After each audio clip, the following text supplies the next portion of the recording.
Hi, I'm Michael and this is California. And over the last month, there has been a litany of reports and news stories coming out about how American businesses have been short-handed as they try to reopen their doors as the economy gets opened back up and starts running again.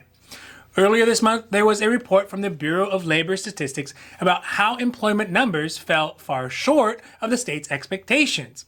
This has left governors, CEOs, mom and pop businesses, and some entire industries wondering why people are not coming back to work. Now, there's a lot of theories about why, and it could be folks are getting such generous unemployment benefits that they don't have to come back to work. There are ideas that people are still uncomfortable going back to work or are unable to get childcare as some schools and daycares are not fully operational just yet. On top of that, there are even more experiments that states and businesses are trying to do to get employees just into the door. This can be everything from increased benefits, incentives, bonuses, all paid directly to folks for going back to work, and in some cases, just to show up for the interviews.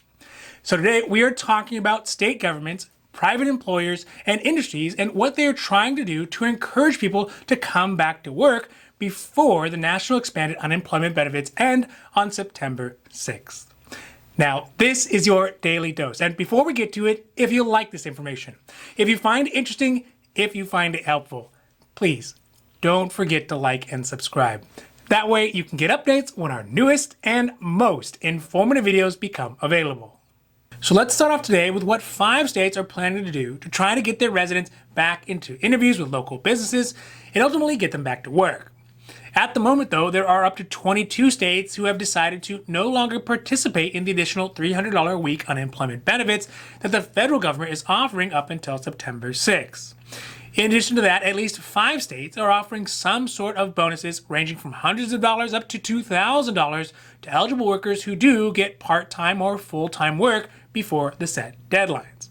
The first state we're going to talk about is Arizona. First, because they are offering the biggest incentives, and second, because it's the state that is far out in front of everybody else with specifics about how their programs are supposed to work.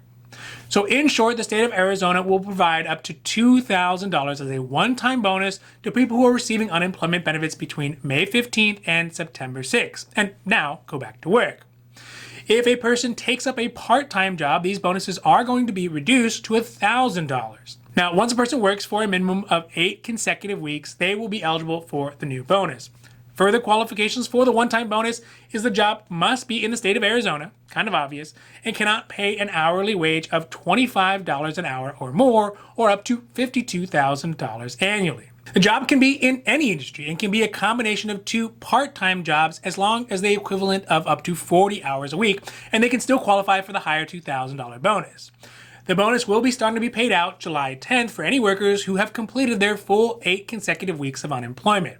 Oh, lastly, the bonus will be taxable, and anyone who does receive the extra bonus will receive a 1099-G for their 2021 taxes.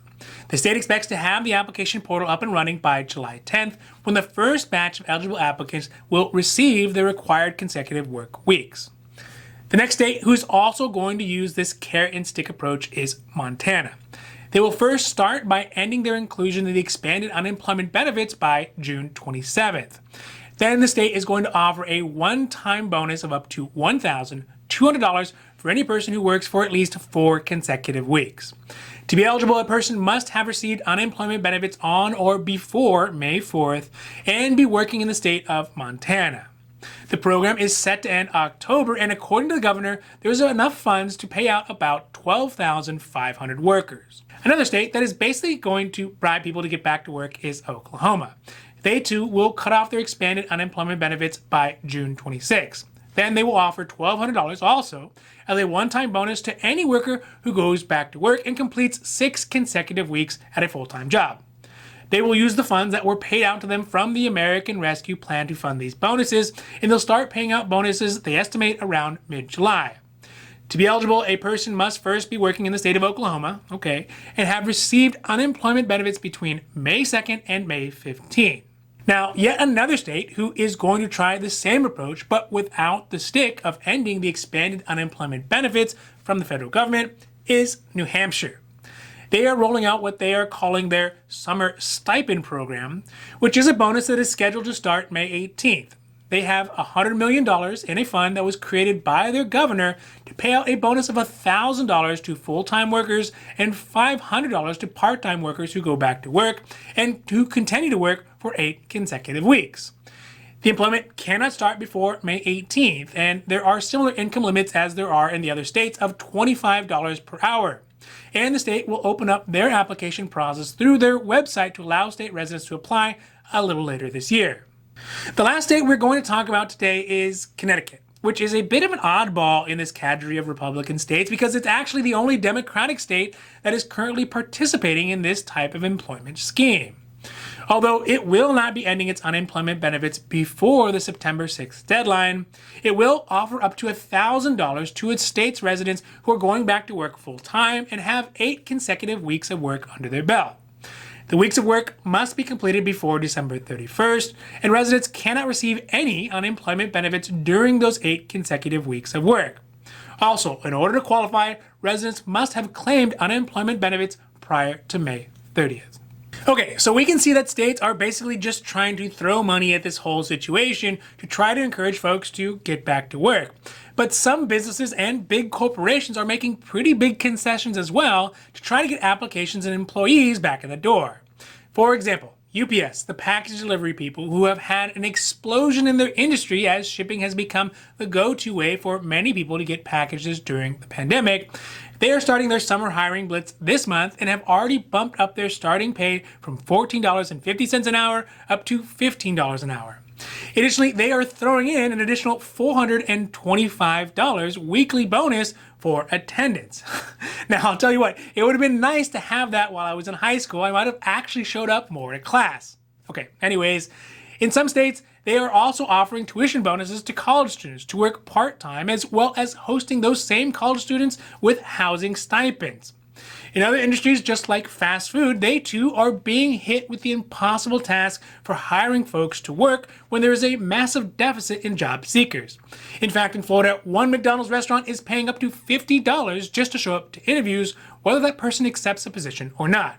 These efforts are being mimicked by many local bars and restaurants to the point that they're offering signing bonuses of up to $300 just to take the job, as more and more patrons are coming in, but there are less and less staff to handle the load.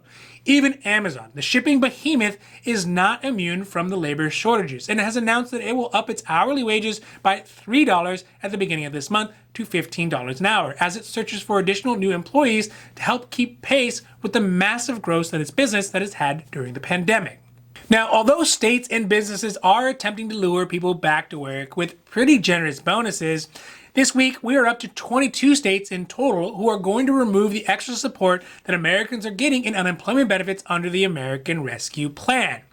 This is because they will end the participation in the additional $300 weekly bonus that the federal government is paying out until September. The hope in these mostly red states is that by reducing people's unemployment benefits, it will leave them with no additional options but to go back to work. Once all the extra benefits are cut off, it'll mean that around 3.6 million Americans will lose the extra help that accounts for about a quarter of all the people in the country who are receiving the enhanced unemployment benefits. But this really is a ham-fisted attempt to force people back to work. It neglects the fact that vaccine rates are still not high enough to support any sort of herd immunity. It also overlooks the other factors as to why people are not willing to go back to work. Factors like childcare, standard of living, and the exceptionally low previous wages that businesses have offered to their workers. Without solving these problems first, cutting out benefits is just going to make people's situation harder, but without improving their lives or even the quality of life that is even attainable. Overall, I think that these types of schemes are actually a pretty good solution, having bonuses to try to get people back to work. But to be clear, it is not as good as getting businesses to permanently raise people's wages and to offer better benefits. But since it isn't really practical to impose those kinds of changes by law, this kind of sorta is the best next thing. Although I am against removing the extra unemployment benefits early, while there are situations where there are other factors that are causing people to be hesitant to return to work. But in states like, for example, Nebraska, where the unemployment rate is already astonishingly low, it makes sense that some people may just need a little extra push to get them back to work. but in places where there is still high unemployment, still low vaccination rates, and schools are still closed. It amounts to an Ebenezer Scrooge level of cruelty to try to swipe these benefits out from under those families who are still struggling and try to force them back to work. Now, this has been your Daily Dose, and before we get to it, if you like this information, if you find it interesting, if you find it helpful, please don't forget to like and subscribe. That way you can get updates when our newest and most informative videos become available. So that's it for me, and for California, I'm Michael, wishing you a happy, healthy day.